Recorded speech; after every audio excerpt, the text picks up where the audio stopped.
அனைவருக்கும் வணக்கம். சற்று முன்பு அரசு வெளியிட்டுள்ள 6 முக்கியமான அறிவிப்புகள் என்னென்ன என்பதை பற்றி தான் நம்ம இந்த வீடியோவில் பார்க்க போகிறோம். முடிஞ்ச அளவுக்கு இந்த வீடியோவை ஸ்கிப் பண்ணாமல் முழுமையாக பாருங்கள். இந்த வீடியோக்குள்ளே போகிறதுக்கு முன்னாடி இந்த வீடியோக்கு ஒரு லைக் பட்டனை ப்ரெஸ் பண்ணிடுங்க. நீங்கள் இதுவரைக்கும் என்னோட சேனலை சப்ஸ்கிரைப் பண்ணாமல் இருந்தீங்கன்னா மறக்காமல் சப்ஸ்கிரைப் பண்ணிக்கோங்க. கூடவே அந்த பெல் சிம்லையும் மறக்காமல் கிளிக் பண்ணிக்கோங்க. சரி, வாங்க இப்போ நாம் வீடியோக்குள்ளே போகலாம். முதல் அறிவிப்பு: நெடுஞ்சாலை கட்டண விதிகளின்படி ஆண்டுதோறும் சுங்க கட்டணமானது மாற்றி அமைக்கப்படும் என மத்திய அரசு தெரிவித்துள்ளது. 2023-24 நிதியாண்டு முதல் பயனர் கட்டண விதிகளின்படி சராசரி அதிகரிப்பானது 2.55% இருக்கும் எனவும், இதனால் முந்தைய வசூல் தொகையில் சுமார் 1400 கோடி ரூபாய் அதிகரிக்கலாம் எனவும் கூறியுள்ளது. இரண்டாவது அறிவிப்பு: பிறப்புச் சான்றிதழில் 15 ஆண்டுகளாக பெயரை பதிவு செய்யாதவர்கள் பெயரை பிறப்புச் சான்றிதழில் 2024 ஆண்டு டிசம்பர் 31 பதிவு செய்து கொள்ளலாம் என்று பொது சுகாதாரத்துறை இயக்குநரான செல்வ விநாயகம் தெரிவித்துள்ளார்.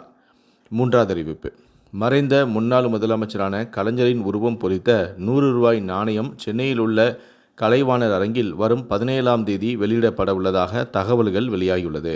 மேலும் தமிழ்நாட்டு முதலமைச்சர் மு.க. ஸ்டாலினின் தலைமையில் வரும் 13 அமைச்சரவை கூட்டமும் நடைபெற உள்ளது.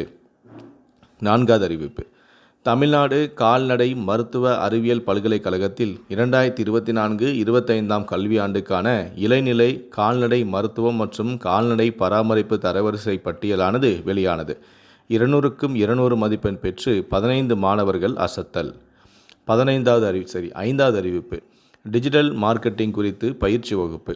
சென்னையில் தொழில் முனைவோர் டிஜிட்டல் மார்க்கெட்டிங் தொடர்பான வகுப்பானது நேரடி பயிற்சியானது 21/8/2024 முதல் 23/8/2024 வரை 3 நாட்களுக்கு காலை 10 மணி முதல் மாலை 5:45 மணி வரை இந்த நிறுவன கட்டட வளாகத்தில் நடைபெற உள்ளது.